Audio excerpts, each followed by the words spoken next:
अगर आपसे धर्मेंद्र प्रधान का इस्तीफा नहीं लिया जाता है तो बात आपके इस्तीफे पर आएगी। मुद्दा क्या है सर? मुद्दा क्या है? बच्चों ने रैली की वजह से अगर पेपर लीक नहीं होता तो क्या उन बच्चों का एग्जाम मिस होता? और दिल्ली पुलिस को अभी बता दो, आधार कार्ड चेक मत करना किसानों का।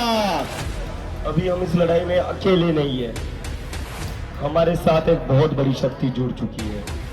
और अभी बता दूं, ये शक्ति कोई सोरोस वाली शक्ति नहीं है।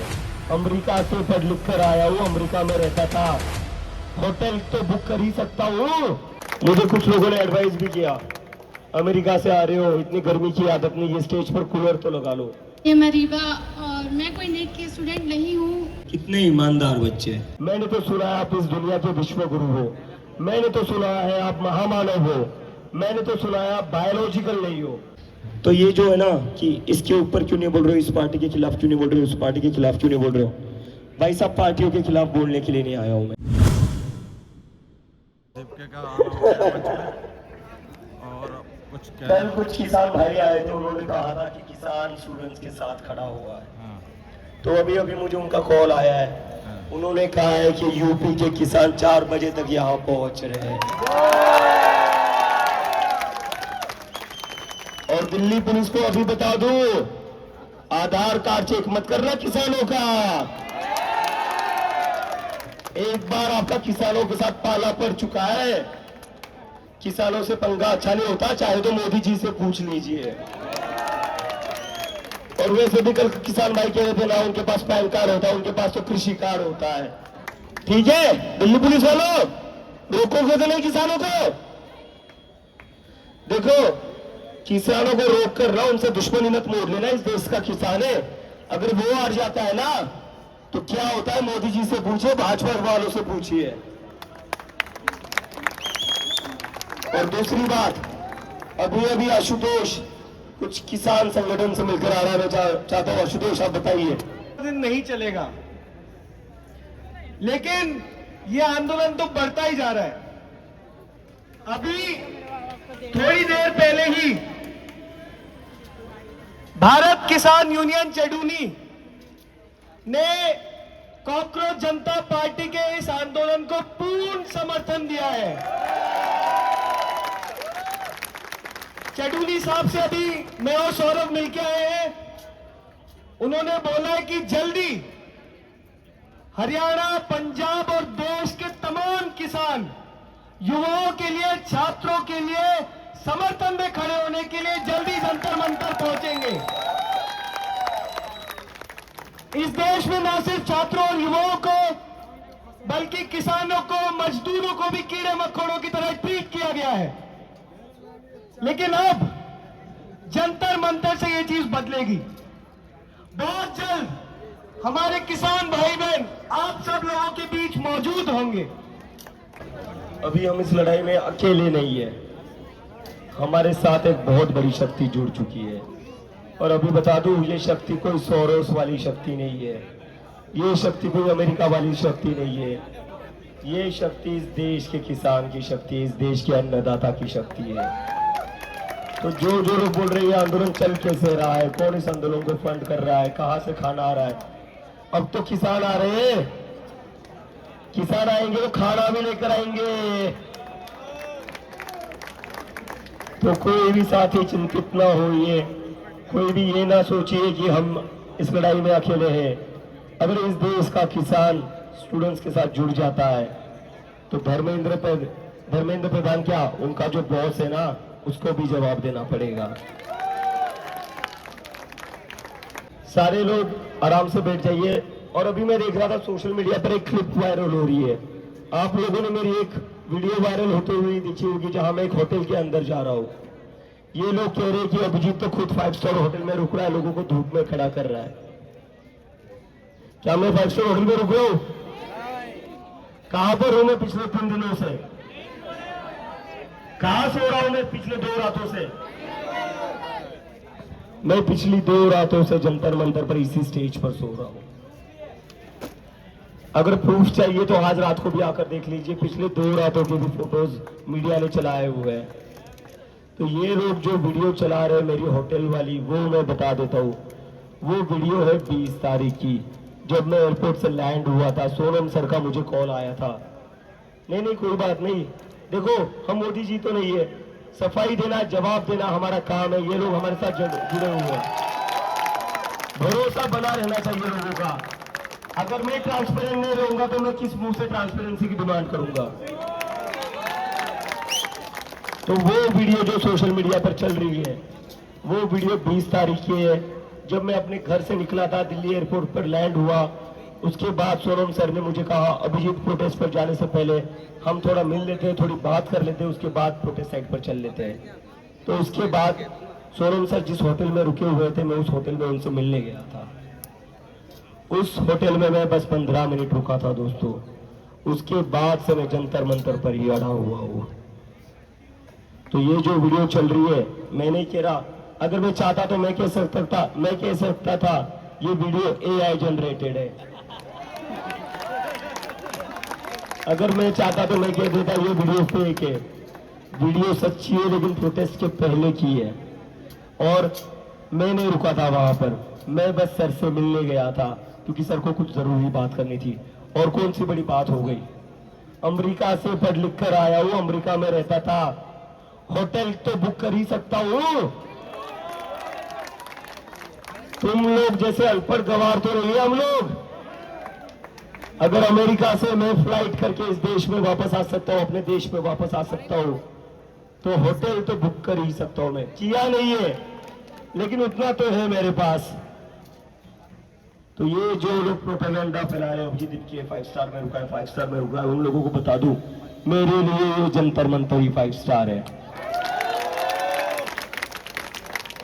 और कल जिस बहन ने मुझे खाना खिलाया अपने हाथों से, मेरे लिए वही 5 स्टार का खाना है। तो मैं यहीं पर जंतर मंतर पर आप लोगों के साथ रहूंगा, यहीं पर आप लोगों के साथ खाना खाऊंगा, यहीं पर आप लोगों के साथ सोऊंगा। लाठी खाने पर लाठी खाऊंगा, सबसे पहले लाठी मैं खाऊंगा। मैंने यहाँ पर टेंट भी नहीं लगाया था, मुझे कई सारे लोग बोल रहे थे टेंट लगा लो, धूप में मत बैठो। मैंने कहा अगर सारे लोग धूप में बैठेंगे तो मैं भी धूप में बैठूंगा। मुझे कुछ लोगों ने एडवाइस भी किया, अमेरिका से आ रहे हो, इतनी गर्मी की आदत नहीं है, स्टेज पर कूलर तो लगा लो। मैंने कहा कूलर अगर सारी जनता के लिए लगेगी तो मेरे लिए लगा दो, वरना कूलर मत लगाओ। 5 स्टार में रुका है अभिजीत, 5 स्टार में रुका है। आ जाइए जंतर मंतर पर, देख लीजिए ये 5 स्टार, मेरे लिए वही 5 स्टार है। तो सारे लोग ऐसे ही यहाँ पर बने रहिए। 4 बजे इस देश का किसान यहाँ पर आ रहा है। आने वाले दिनों में और लोग हमारे साथ जुड़ने जा रहे हैं। ये आंदोलन पीछे नहीं हटेगा, ये आंदोलन दिन ब दिन बढ़ते जाएगा। अब मोदी जी को तय करना है, क्या उनके लिए 1 करोड़ स्टूडेंट्स इंपॉर्टेंट है या एक इनकॉम्पिटेंट मिनिस्टर इंपॉर्टेंट है। और मोदी जी, अगर आपसे धर्मेंद्र प्रधान का इस्तीफा नहीं लिया जाता है तो बात आपके इस्तीफे पर आएगी। क्या वजह आप धर्मेंद्र प्रधान का इस्तीफा नहीं ले पा रहे हो? मैंने तो सुना है आप इस दुनिया के सबसे बड़े नेता हैं। मैंने तो सुना है आप इस दुनिया के विश्व गुरु हो। मैंने तो सुना है आप महामानव हो। मैंने तो सुना है आप बायोलॉजिकल नहीं हो, आप तो मतलब बायोलॉजिकल से भी ऊपर हो। मैंने तो इतना भी सुना है कि डोनाल्ड ट्रंप तक आपकी उंगलियों पर नाचता है। तो क्या धर्मेंद्र प्रधान आपकी सुन नहीं रहा है? क्या धर्मेंद्र प्रधान जैसा छोटा मंत्री आपकी सुन नहीं रहा है? मोदी जी, अगर आप रशिया यूक्रेन की जंग रुकवा सकते हो तो मुझे पूरा यकीन है धर्मेंद्र प्रधान का भी इस्तीफा आप ले सकते हो। अब आप इस्तीफा लेना चाहते हो या नहीं, ये आपके ऊपर डिपेंड करता है। लेकिन आप अगर इस्तीफा नहीं लेते हो तो बात आपके इस्तीफे पर आएगी। धर्मेंद्र प्रधान क्या है? धर्मेंद्र प्रधान तो एक छोटा मोहरा है। कौन जानता था धर्मेंद्र प्रधान को? बिना गूगल किए आज से 1 महीने पहले कौन धर्मेंद्र प्रधान का नाम बता सकता था? मैं आपसे पूछना चाहता हूं, आप में से किसी को पता है इंडिया के एग्रीकल्चर मिनिस्टर का नाम क्या है? बिना गूगल कर बताइए। इंडिया के टेक्सटाइल मिनिस्टर का नाम आपको पता है? बिना गूगल किए बताना, गूगल मत करना। क्या आपको टेलीकॉम मिनिस्टर का नाम पता है? बिना गूगल किए बताइए। नहीं पता है ना? तो मोदी जी, सरकार अगर आपके चेहरे पर चल रही है, सरकार अगर आपके नाम पर चल रही है, तो जिम्मेदारी भी आपके चेहरे और आपके नाम पर फिक्स होगी। आप राशन पर अपना फोटो चिपका देते हो, कोविड वैक्सीन पर आपका फोटो चिपका देते हो, आप पेट्रोल पंप पर आपका फोटो चिपका देते हो, तो जिन बच्चों ने आत्महत्या करी है उनके डेथ सर्टिफिकेट पर भी आपका फोटो चिपकेगा। तो जितनी आपको क्रेडिट लेने की आदत है ना, क्रेडिट हम आपको देंगे, आप टेंशन मत लीजिए। ये जो पेपर लीक हुआ है ना, मोदी जी को क्रेडिट की बहुत आदत है। मतलब देश में कुछ भी हो जाता है ना, मास्टर स्ट्रोक कहा जाता है। तो मंगल ग्रह पर भी इलेक्शन होंगे ना, तो वहां पर भी पूरी मेजोरिटी से आ जाएंगे। और अगर नहीं आते तो इलेक्शन कमीशन वहां के भी एलियंस को तोड़कर बीजेपी ज्वाइन करवा देगी। तो शुरुआत है पेपर लीक, तो शुरुआतें आएंगे, धीरे धीरे इलेक्शन कमीशन पर भी आएंगे। सिस्टम सुधारना है, पहले एजुकेशन से शुरुआत करेंगे। मेलोडी भी ले आना इधर से। नहीं बोलेंगे, क्यों ना बोले, डरते थोड़ी ना है किसी से। कब तक डर कर जिएंगे यार, डर तो कभी ना कभी खत्म करना पड़ेगा। अगर ऐसे ही डर कर जीना पड़े तो ये क्या डेमोक्रेसी है? इससे अच्छा तो फिर ब्रिटिश राज ही था। फर्क क्या है फिर? अगर डर कर बोलना पड़े तो क्या फर्क है? और क्यों डरे यार, हमारा देश है ना, क्यों डरे? देश हमारा है, किसी एक पार्टी का है, किसी एक महामानव का है? देश हमारा है ना। इस देश के किसान, इस देश का मजदूर, इस देश का स्टूडेंट, इस देश का जो प्राइवेट सेक्टर में जॉब करता है, सरकार के साथ जो गांव जिनकी सरकारी जॉब्स होती है, ये देश उन्हीं लोगों से बना हुआ है ना। होंगे आप वर्ल्ड लार्जेस्ट पार्टी होंगे तो पूरी दुनिया में इलेक्शन करवा लीजिए, मुझे पूरी गारंटी आपकी अमेरिका में भी बहुमत से सरकार आ जाएगी। लेकिन मुझे नहीं पता उसके बाद डोनाल्ड ट्रंप आपका क्या करेंगे।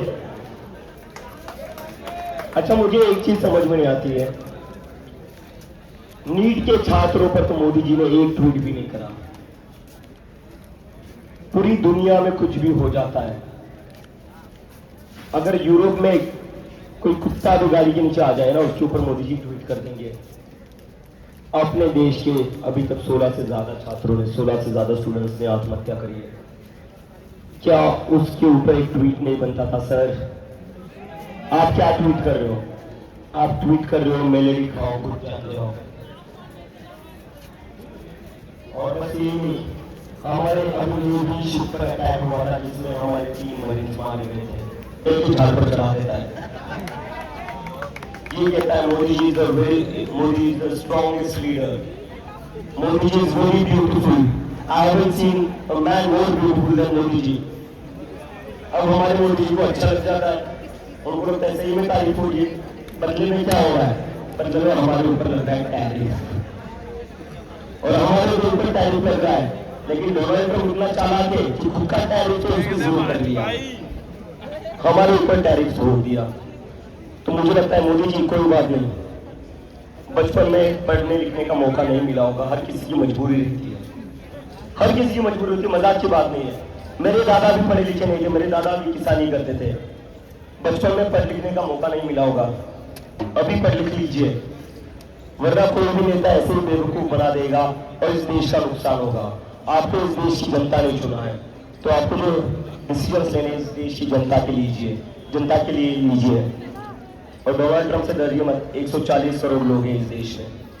आप अगर स्टैंड ले लोगे ना तो इस देश की जनता आपके साथ खड़े रहेगी। लेकिन ऐसे डर कर नहीं चलेगा सर, ऐसे डर कर नहीं चलेगा। ये नहीं क्वेश्चन कर अभी कुछ लोगों को लगा मुद्दे से क्यों भटक रहे हो, मुद्दे से क्यों भटक रहे हो।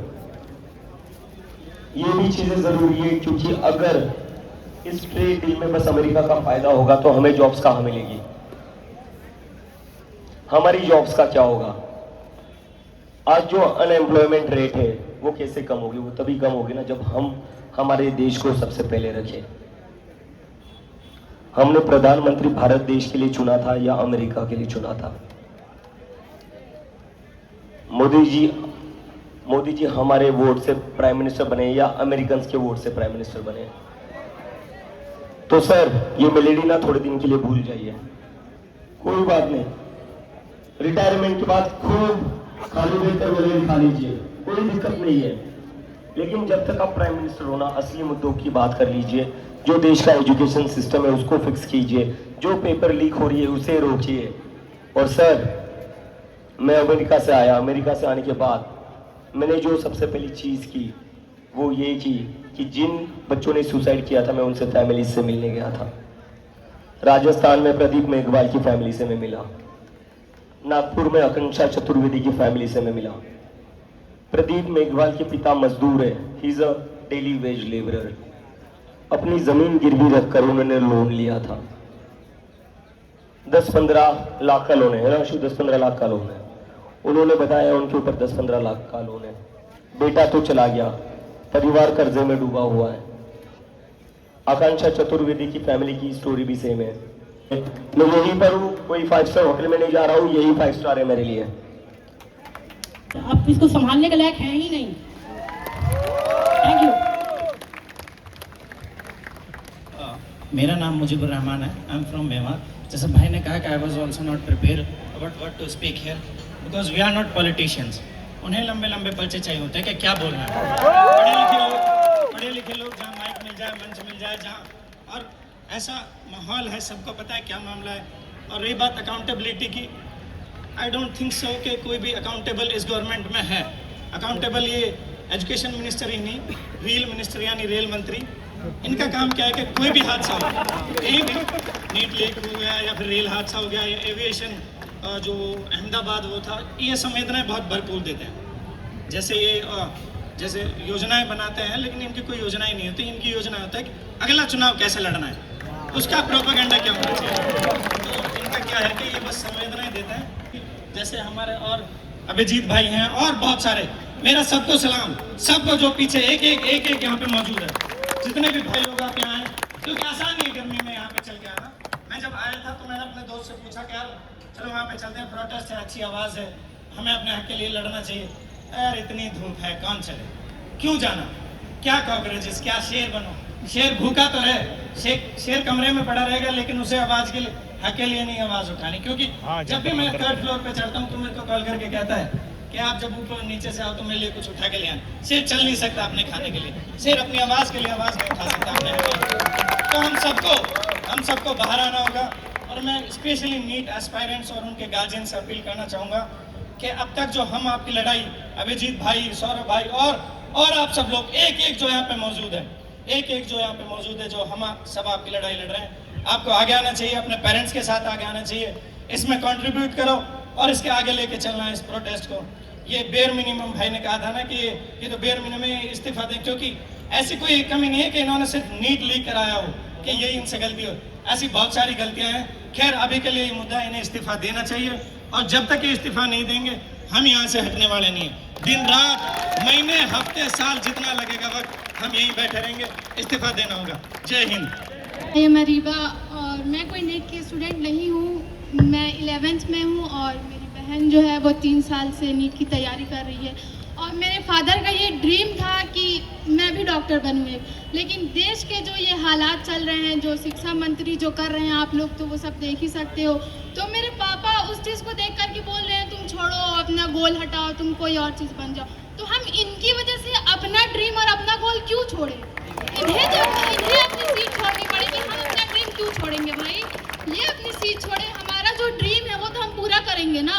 ये अपनी सीट छोड़े, ये हटे, क्योंकि ये इस लायक नहीं है। मैं बस यही कहना चाहूँगी कि मतलब कि जितने भी गार्जियंस हैं, आप लोगों को देख करके बहुत अच्छा लगा, बहुत अंदर से प्राउड फील हो रहा है कि आप हम लोग के साथ हैं। मतलब क्या बताएं, मेरे पास कोई अल्फाज नहीं है बोलने के लिए, लेकिन बस थैंक यू सो मच कि आप लोग हम लोगों के साथ हैं।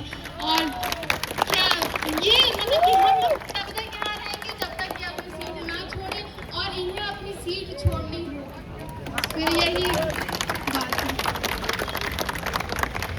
तो आप लोगों के साथ पिछले 1-2 महीने में कितना मेंटल टॉर्चर हुआ है, हम लोग रिलेट तो नहीं कर सकते लेकिन समझने का पूरा ट्राई कर सकते हैं। That is the least we all can do. और एक बात मैं कहना चाहता हूँ कि कितने ईमानदार बच्चे हैं। जो नीट के एग्ज़ाम नहीं दे रहा था वो खुद होकर बता रहा है कि मैं नीट का स्टूडेंट नहीं हूँ। अगर चाहते तो किसको पता चलता नीट की एग्ज़ाम दी या नहीं है। लेकिन इस देश का स्टूडेंट, जो लोग सरकार में बैठे हैं, उनसे ज़्यादा ईमानदार है, उनसे ज़्यादा ट्रांसपेरेंट है। वरना क्या जरूरत है इनको बताने के लिए, खुद होकर बता रहे हैं। तो ये देश का फ्यूचर है। हम चाहते हैं कि इन जैसे लोग हैं जो आगे जाकर देश चलाए, ना कि ये जो अनपढ़ गवार आज बैठे हुए हैं। खुशी ने अभी बहुत ही अच्छा क्वेश्चन पूछा। ये लोगों ने मुंह उठाकर बोल दिया कि पेपर लीक हो गया तो कौन सी बड़ी बात है, फिर से पेपर दे दीजिए। इतना आसान होता है क्या? अभी इन बच्चों ने बोला कि 12-12 घंटे पढ़ाई करनी पड़ती है। आसान होता है 12-12 घंटे पढ़ाई करना? कौन फिर से वही मेंटल टॉर्चर झेलेगा? ये लोग कभी स्कूल नहीं गए, इन लोगों ने खुद कभी पढ़ाई नहीं की है। ये लोग बस गुंडागर्दी करके मंत्री बने हैं, एमएलए बने हैं, एमपी बने हैं। पढ़ाई करके एमपी एमएलए नहीं बने ये। अगर ये लोग पढ़ाई करके एमपी एमएलए बनते ना, तो ये लोग इतने हल्के में नहीं कहते कि कौन सी बड़ी बात होगी, पेपर ही तो लीक हो गया, फिर से दे दीजिए। बिल्कुल। तो एक बार तो मैं आप लोगों को कहना चाहता हूँ, आई सैल्यूट यू ऑल,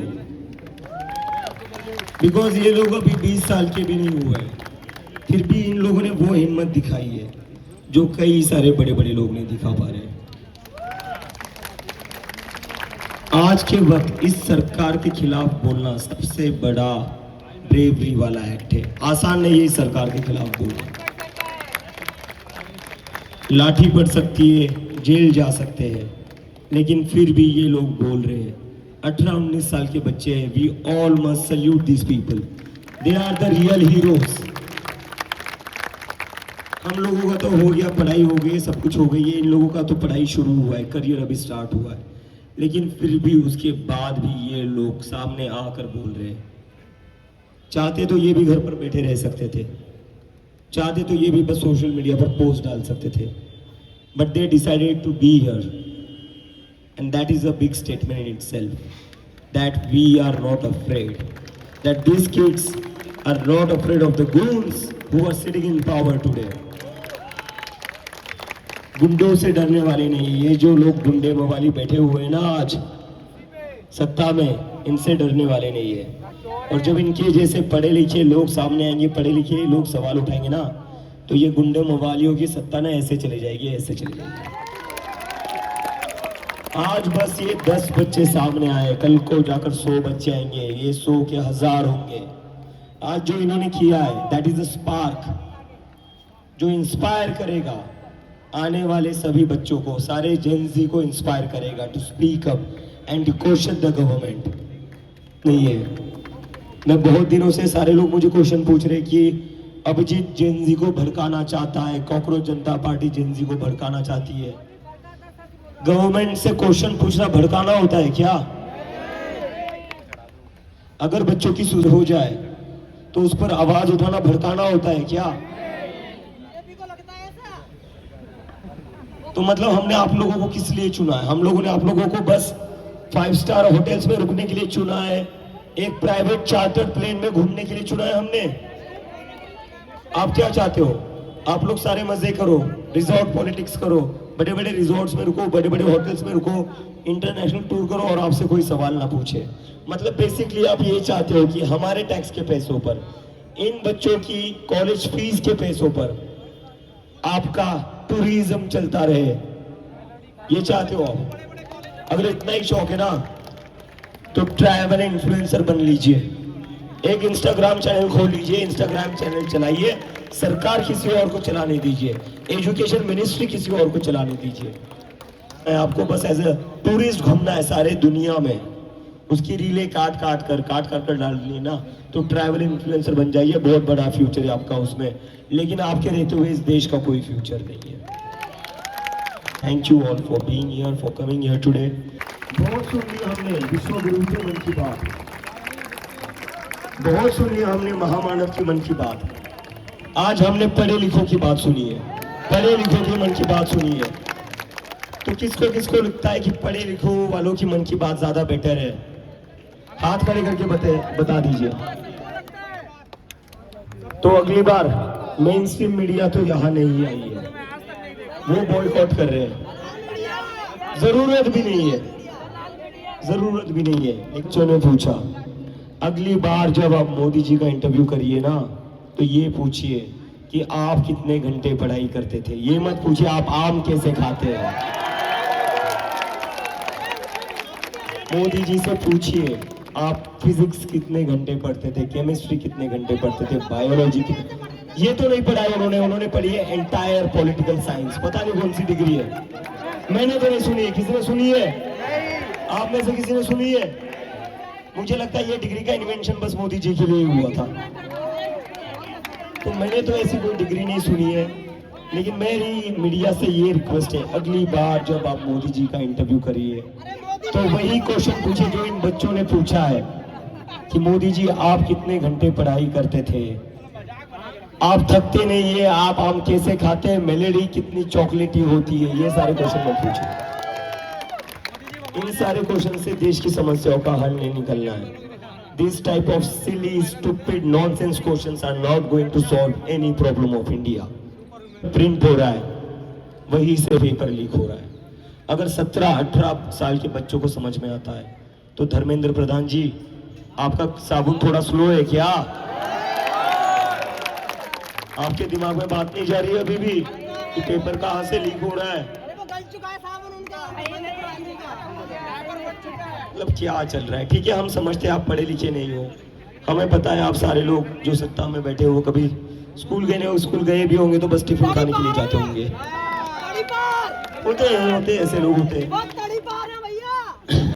5 बज चुके हैं, पता है मुझे, कल से आप लोग बता रहे हो प्रोटेस्ट गैर संवैधानिक है, गैर कानूनी है। ये स्टूडेंट आए टेररिस्ट नहीं है, क्रिमिनल्स नहीं, इस देश के स्टूडेंट है। तो माइक बिल्कुल बंद नहीं होना चाहिए आज, माइक बिल्कुल बंद नहीं होना चाहिए।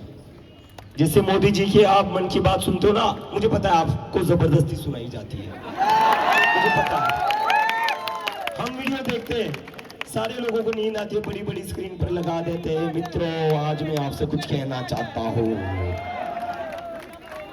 क्या कहते हैं? किसी ने आज तक नहीं सुनी उनकी मन की बात, सारे लोग बस नाटक करते हैं। फिर चाहे वो उनके अपने मिनिस्टर हो, अपने एमएलएज हो, बिठा देते हैं यार जबरदस्ती। जैसे छोटे बच्चों को बिठा देते ना कि नहीं तुझे बैठना होगा, वैसे मिनिस्टर्स और एमएलएज को और बाकी सारे अथॉरिटीज को बता देते हैं कि संडे मोदी जी कुछ बोलने वाले हैं। भले आप सुने ना, लेकिन आप बैठ जाइए, एक फोटो खिंचा लीजिए, वो फोटो सोशल मीडिया पर डाल दो कि आज हमने मोदी जी की मन की बात सुनी और हम बहुत प्रभावित हुए। संडे के दिन मेट्रो में चले जाते और संडे के दिन उनको मेट्रो में स्कूल को जाने वाले स्टूडेंट मिल जाते हैं। मुझे पता नहीं, स्कूलिंग मेरी भी हुई है, मुझे पता नहीं संडे को कौन सा स्कूल खुला रहता है। भाई मेरा स्कूल तो संडे को छुट्टी रहती थी।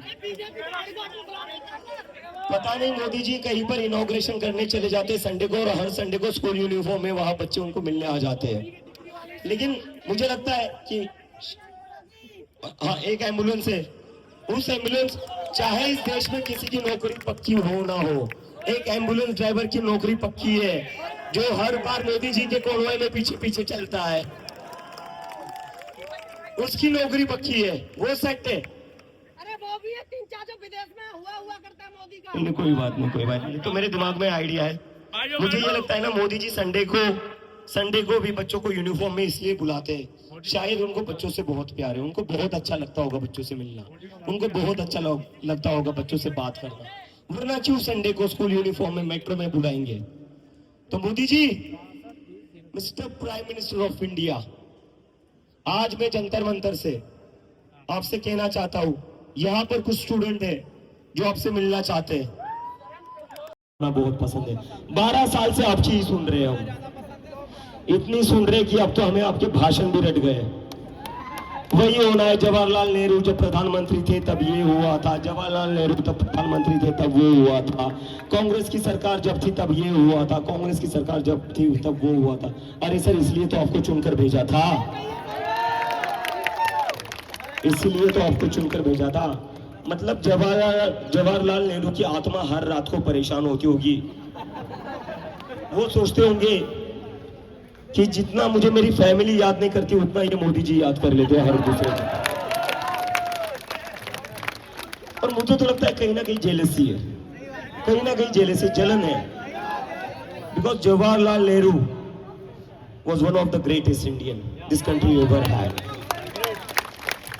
आज जो हमारे देश में एम्स खुले हैं, आज जो हमारे देश में जितने भी साइंटिफिक साइंस इंस्टीट्यूशन खुले हुए, रिसर्च के इंस्टीट्यूट खुले हुए, वो किसकी वजह से खुले हैं? जवाहरलाल नेहरू की वजह से खुले हुए। ये लोग तो ऐसे ही बदनाम करते हैं उन लोगों को। ये लोग था कितना मॉडर्न प्राइम मिनिस्टर था। 1950s में वो बंदा वो सोच रहा था जो आज मोदी जी सोच भी नहीं पा रहे। मोदी जी 2026 में भी हिंदू मुस्लिम की बात कर रहे हैं। 1950s में जवाहरलाल नेहरू किसकी बात करते हैं? साइंटिफिक रिसर्च की बात कर रहे थे। इस देश को टेक्नोलॉजिकली एडवांस कैसे बना जाए उसकी बात कर रहे थे। देश में DRDO इसरो कैसा शुरू किया जाए उसकी बात कर रहे थे। सो आज हमारा देश जितना भी टेक्नोलॉजिकली एडवांस है ना, वो सिर्फ जवाहरलाल नेहरू की वजह से।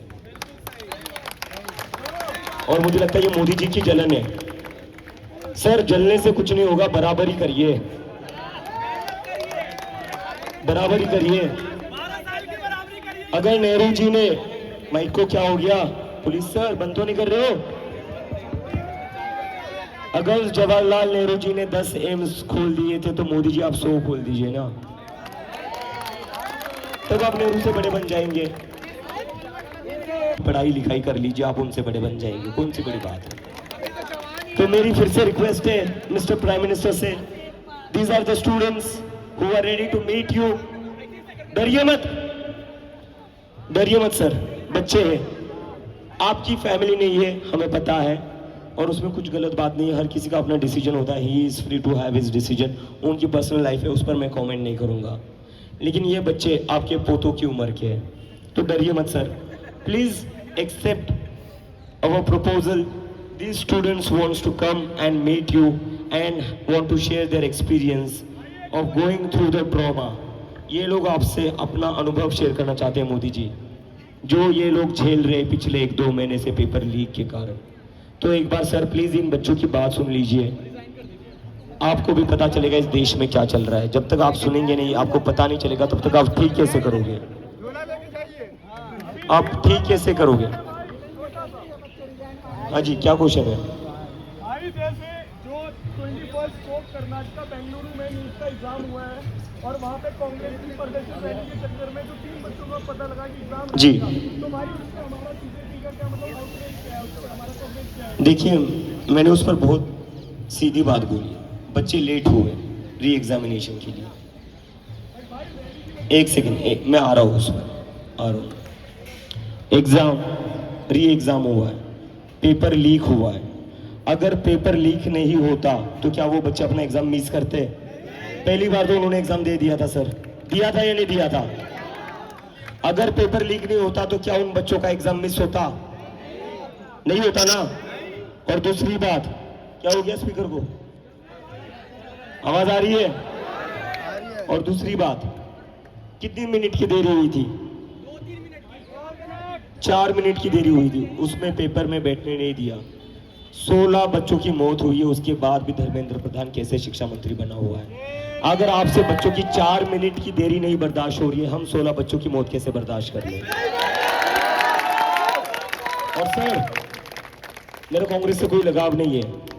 जिस दिन कांग्रेस केंद्र में आएगी मैं उससे भी सवाल करूंगा। जिस दिन केंद्र में आम आदमी पार्टी की सरकार आएगी मैं उससे भी सवाल करूंगा। लेकिन आज सेंटर में बीजेपी की सरकार है।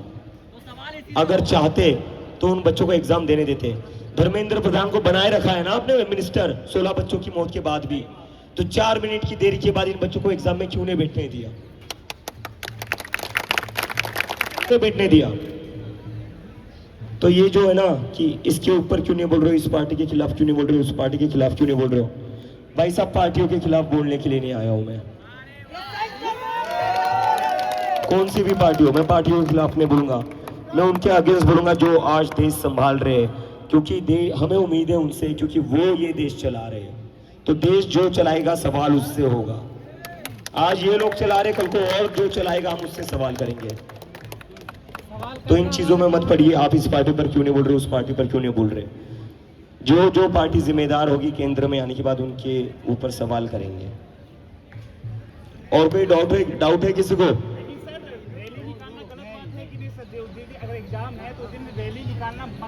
होना चाहिए कि नहीं होना चाहिए? कोई परमिशन कैसे, परमिशन क्यों मिली? यार देखो, उस पर ये बात है, हम प्रोटेस्ट करें तो हमें भी बोला जा सकता है प्रोटेस्ट क्यों कर रहे हो।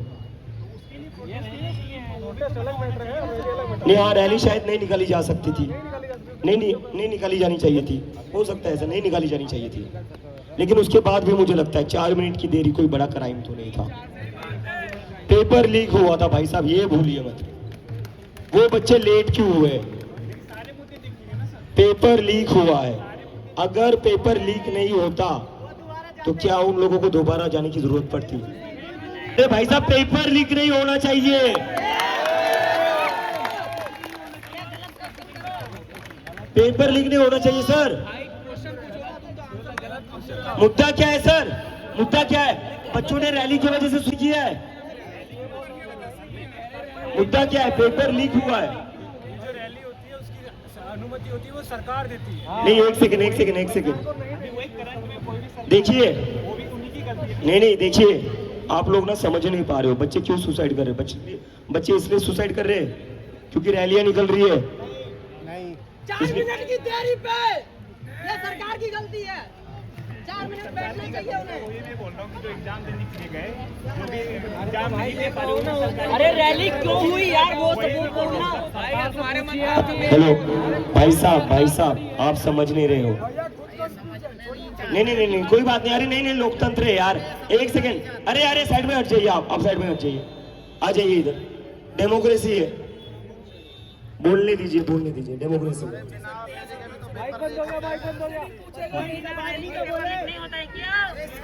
आवाज आ रही है ना? हाँ, तो सर पेपर लीक नहीं होना चाहिए ना, इस पर टिके रहिए। नहीं मानते हो आप ये मानते हो पेपर लीक की वजह से सुसाइड हुई है?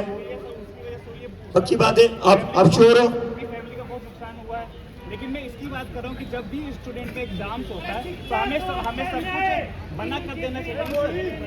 टोटल चीज हमें मना कर देना चाहिए, जितने भी पब्लिक के लिए अगर सर मुझे क्या लगता है ना, एक सेकंड, मैं समझ गया आपकी बात। आप चाहते हो ना हम सारे लोगों को ध्यान रखना चाहिए, हमें क्या एग्जाम के दिन करना चाहिए, क्या नहीं करना चाहिए। बाकी पार्टियों को ध्यान रखना चाहिए, उन्होंने एग्जाम के दिन क्या करना चाहिए, क्या नहीं करना चाहिए। एक्टिविस्ट ने ध्यान रखना चाहिए एग्जाम के दिन क्या करना चाहिए, क्या नहीं करना चाहिए। जर्नलिस्ट ने ध्यान रखना चाहिए एग्जाम के दिन क्या करना चाहिए, क्या नहीं करना चाहिए। सरकार को क्या करना चाहिए? अगर सब कुछ हमें ही करना है, तो सरकार किस लिए है? सरकार को हम किस लिए चुन रहे हैं?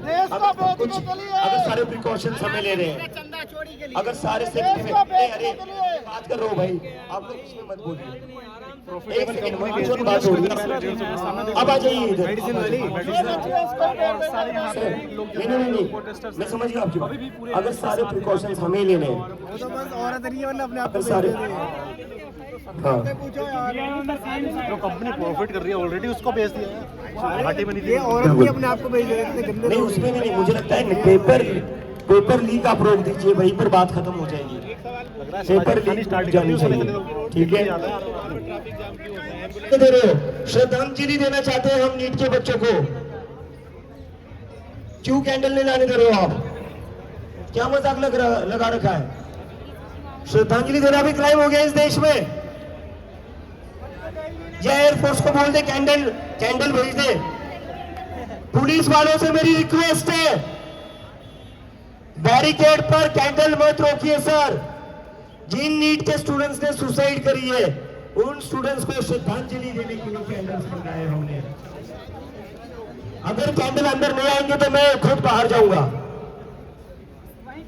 सारे वॉलंटियर्स अभी के अभी गेट पर जाइए और कैंडल्स अंदर लाइए। और अगर कैंडल्स अंदर नहीं लाने दिए जाते तो मुझे बताइए, मैं खुद गेट पर आऊंगा और सारे कैंडल्स अंदर लेकर आ जाऊंगा।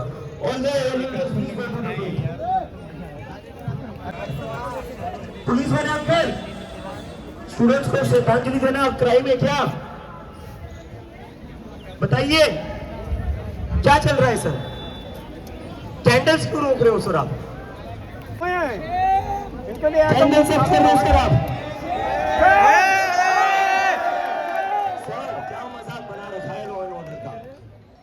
क्या मजाक बना रखा है लॉ एंड ऑर्डर का? क्रिमिनल्स को पकड़ने की जगह, ड्रग्स जब्त करने की जगह, स्मगलिंग जब्त करने की जगह कैंडल्स जब्त कर रहे हो आप लोग। क्या मजाक बना रखा है, क्या मजाक बना रखा है। मतलब आप लोगों को समझ में आ रहा है सरकार वाले लोग आपका मजाक बना रहे हैं, हमारी नहीं तो कम से कम इस वर्दी की तो इज्जत रखिए।